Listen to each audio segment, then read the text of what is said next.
Se alguém me ama, guardará a minha palavra, e o meu Pai o amará, e nós viremos e faremos nele nossa morada.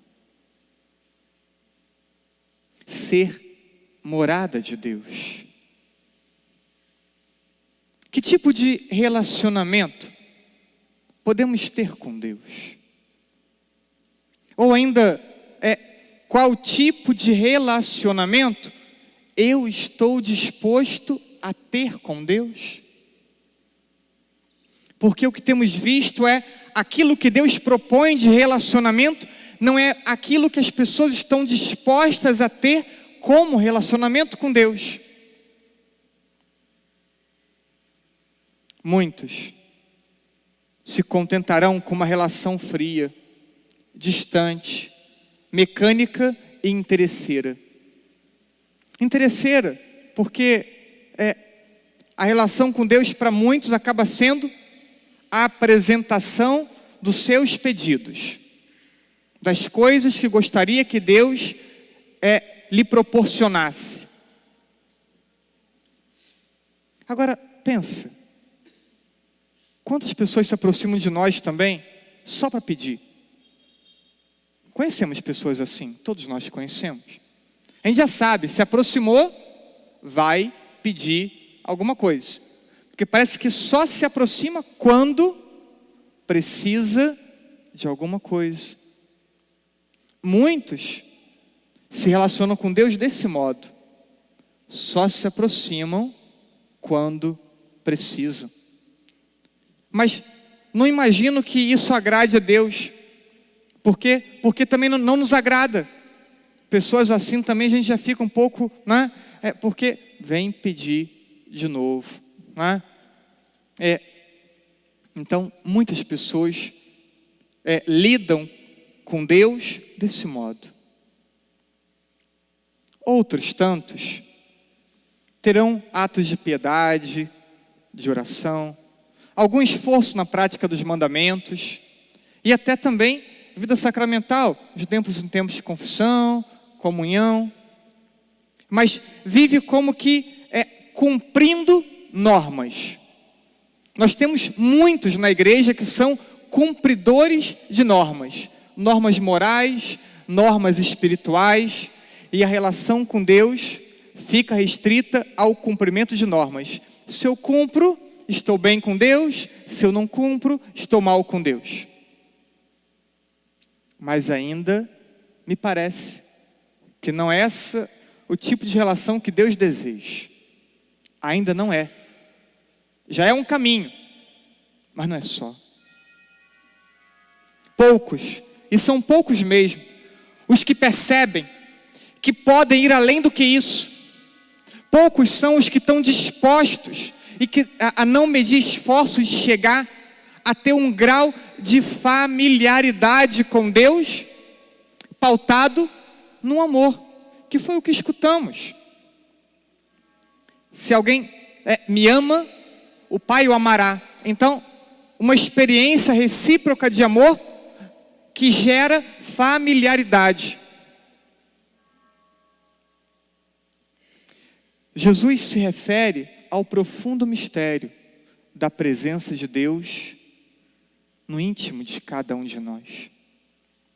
No Antigo Testamento, Deus foi se revelando de forma gradativa. E chegamos no tempo de Jesus com um lugar da presença de Deus. E esse lugar era dentro do templo, uma parte restrita do templo, onde poucos sacerdotes tinham acesso. E aquele lugar era o Santo dos Santos, o lugar da presença de Deus, restrito. Jesus anuncia uma nova forma de presença na alma de cada pessoa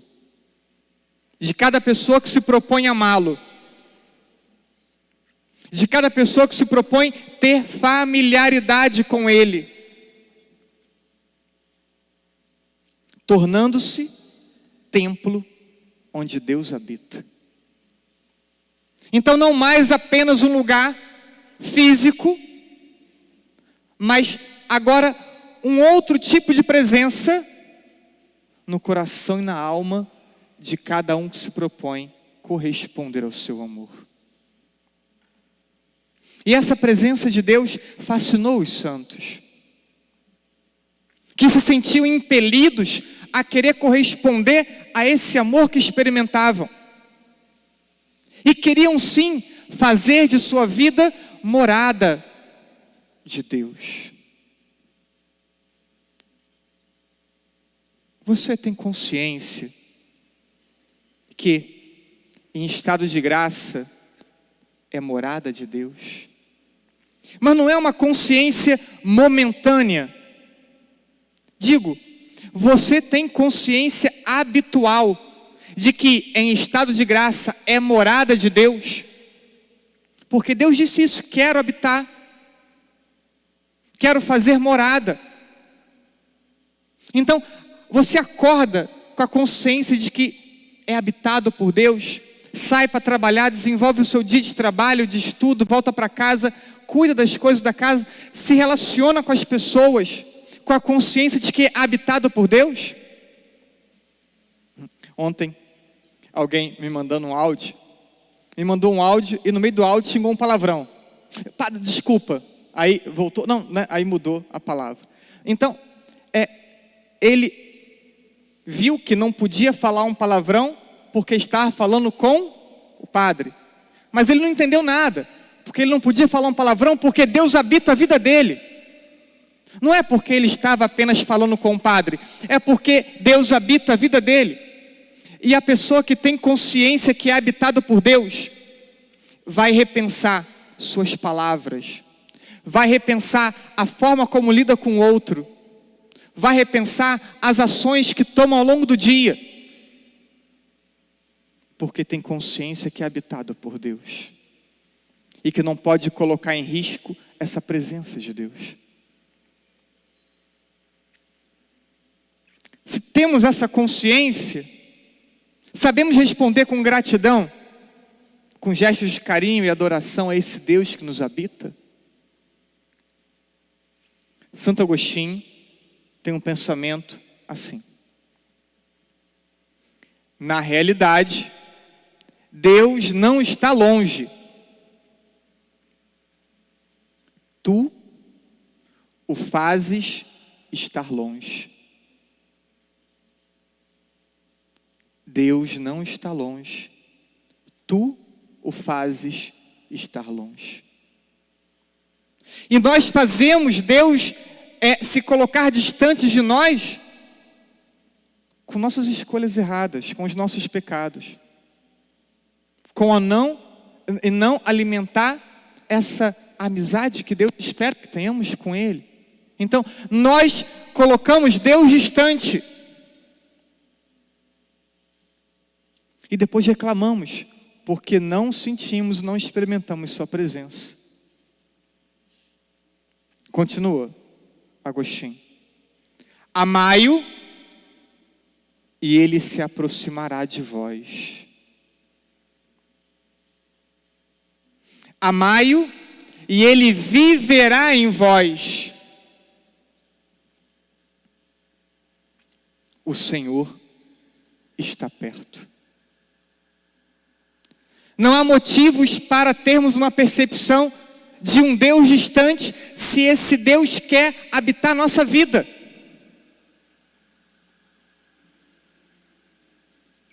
Há uma presença de Deus Criador que sustenta toda a criação e que sustenta a nossa vida. Mas não é essa presença de que falamos hoje. Essa presença digamos, todos têm essa presença de Deus que sustenta a existência. Aqui falamos de uma presença da graça. Deus mesmo se dando a nós como Pai, como amigo, como colaborador, como santificador, tornando-se Ele mesmo o princípio de nossa vida interior, de nossa vida espiritual. Pai porque quando batizados, nos tornamos filhos de Deus e participamos da vida divina. Amigo, porque Deus deseja uma relação de intimidade e uma relação de reciprocidade. Deus vai nos amar, independente de amá-lo ou não. Mas quando nós o amamos, vamos tomando consciência que somos amados. Reparem, Deus não precisa do nosso amor para nos amar. Deus não pode não nos amar. Deus nos amará. Mas quando me proponho corresponder ao seu amor, ao mesmo tempo, vou tendo capacidade de percepção de que sou amado. Não sei se compliquei, Marco, ajudei. Deus colaborador, porque nos auxilia a compreender a fé, nos concede a capacidade do discernimento acertado, força para fazer a vontade dele e vencer as tentações, nos ajudando a sermos perseverantes. Deus santificador, porque faz com que cresçamos nas virtudes, na piedade, nos tornando ainda melhores e mais dignos da habitação de Deus. Há um livro antigo, clássico da espiritualidade católica, A Imitação de Cristo. Livro 2, capítulo 1, logo no iniciozinho, tirei ali alguns fragmentos, diz assim: aprende a desprezar, a desapegar das coisas exteriores. Aplica-te à realidade interior e verás como vem a ti o reino de Deus. Nós nos ocupamos muito com as coisas exteriores. Nós vamos criando necessidades o tempo inteiro. E eu repito sempre isso. Vamos criando necessidade como se nossa felicidade dependesse de tantas coisas externas. E diz esse livro antigo e clássico: aplica-te às realidades interiores, porque Deus vai estar no teu interior. A relação tua com Deus vai estar no interior e não fora. O próprio Santo Agostinho, nas Confissões, vai dizer: procuravas fora e estavas dentro. Cristo virá a ti, trazendo-te suas consolações, se lhe preparares no interior uma digna morada. Deus visita o homem interior, esse homem espiritual, com doce colóquio, suave consolação, abundante paz e admirável familiaridade. Prepara o teu coração para que Deus se digne vir a ti e em ti morar. Deus, no seu projeto, encarna-se. E para encarnar, então, prepara uma mulher imaculada, para que ele pudesse ser gerado em um seio sem marca de pecado. E nós achamos que podemos alimentar nossa vida de fé no pecado. Pergunto: quanto tempo tem sem confissão? 5 meses, 6 meses, 4 meses, 1 mês, 2 meses. Ok. Quanto tempo você tem consciência que está em pecado grave? 5 meses, 3 meses, 2 semanas. Não era nem para ficar um dia.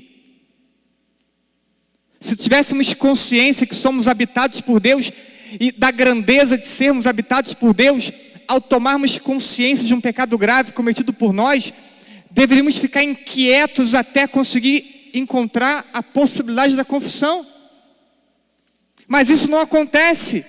As pessoas estão habituadas a viver no pecado e por isso não conseguem ter uma experiência profunda de Deus, porque Deus não está onde está o pecado. Sabemos disso. O dogma da Imaculada nos ensina isso. Deus está em um coração limpo.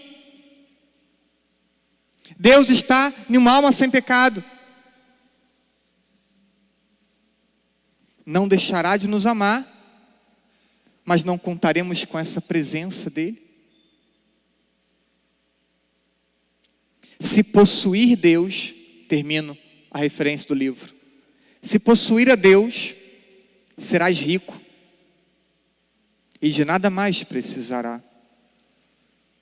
Temos pessoas ricas que são pobres e temos pobres que são ricos. Então não inveje o que é exterior, se a maior de todas as riquezas podemos encontrá-la dentro de nós. E quem toma consciência que é habitado por Deus, perceberá ser suscitado no seu interior um movimento quase que natural de adoração, ação de graças por essa presença, satisfação com a oração, percepção de dependência de Deus, de amor, um amor marcado pela confiança, pelo abandono misterioso nos desígnios de Deus, desígnios que não conseguimos compreender tantas vezes, mesmo em meio a dores intensas e fortes que não entendemos. Aquele que ama, aquele que é habitado, fala assim: eu não consigo entender, não sei por que isso está acontecendo, mas eu confio em vós, abandono minha vida nas tuas mãos, porque é habitado por Deus. Ainda esse que é habitado por Deus suscita nele o desejo da imitação, de olhar para Cristo e querer imitar o Cristo para agradar o Pai. A vida cristã não é cumprimento de normas morais e espirituais. A vida cristã consiste, antes de tudo, em uma união íntima, afetuosa e santificante com Deus. E eu pergunto, é assim a tua relação com Deus? Íntima, afetuosa e transformadora, santificante? É assim que você se relaciona com Deus? É assim que você percebe Deus de verdade?